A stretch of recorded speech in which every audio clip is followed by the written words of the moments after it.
Chapter 98, Stowing Down and Clearing Up.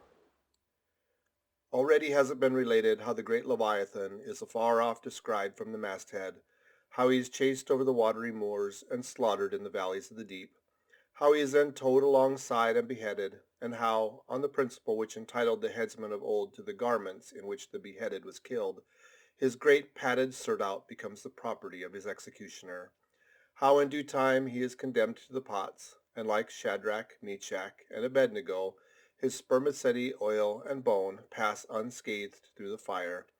But now it remains to conclude the last chapter of this part of the description by rehearsing, singing if I may, the romantic preceding of decanting off his oil into the casks and striking them down into the hold, where once again Leviathan returns to his native profundities, sliding along beneath the surface as before, but alas, never more to rise and blow. While still warm, the oil, like hot punch, is received into the 6-barrel casks, and while perhaps the ship is pitching and rolling this way and that in the midnight sea, the enormous casks are slewed round and headed over end for end, and sometimes perilously scoot across the slippery deck like so many landslides, till at last manhandled and stayed in their course, and all round the hoops rap go as many hammers as can play upon them, for now ex officio every sailor is a cooper.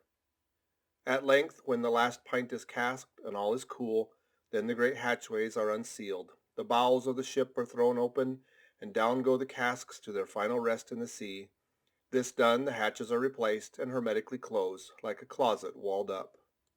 In the sperm fishery this is perhaps one of the most remarkable incidents in all the business of whaling. One day the planks steam with freshets of blood and oil. On the sacred quarterdeck enormous masses of the whale's head are profanely piled. Great rusty casks lie about, as in a brewery yard. The smoke from the try-works has besooted all the bulwarks. The mariners go about suffused with unctuousness. The entire ship seems great Leviathan himself, while on all hands the din is deafening.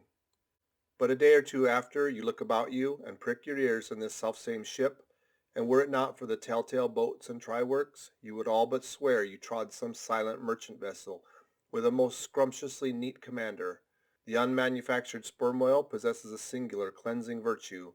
This is the reason why the decks never look so white as just after what they call an affair of oil. Besides, from the ashes of the burned scraps of the whale, a potent lye is readily made, and whatever any adhesiveness from the back of the whale remains clinging to the side, that lye quickly exterminates it. Hands go diligently along the bulwarks, and with buckets of water and rags restore them to their full tidiness. The soot is brushed from the lower rigging. All the numerous implements which have been in use are likewise faithfully cleansed and put away. The great hatch is scrubbed and placed upon the try-works, completely hiding the pots. Every cask is out of sight. All tackles are coiled in unseen nooks, and when by the combined and simultaneous industry of almost the entire ship's company, the whole of this conscientious duty is at last concluded, then the crew themselves proceeds to their own ablutions, shift themselves from top to toe, and finally issue to the immaculate deck, fresh and all aglow, as bridegrooms new leaped from out of the daintiest Holland. Now with elated step they pace the planks in twos and threes, and humorously discourse of parlors, sofas, carpets, and fine cambrics, propose to mat the deck. Think of having hanging to the top. Object not to taking tea by moonlight on the piazza of the forecastle. To hint of such mussed mariners of oil and bone and blubber were little short of audacity.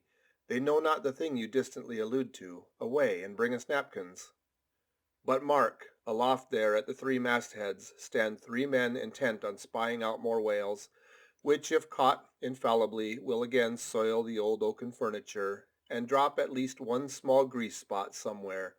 Yes, and many is the time, when after the severest uninterrupted labors, which know no night, continuing straight through for 96 hours, when from the boat where they have swelled their wrists with all day rowing on the line, they only step to the deck to carry vast chains and heave the heavy windlass, and cut and slash, yea, in their very sweatings to be smoked and burned anew by the combined fires of the equatorial sun and the equatorial try-works.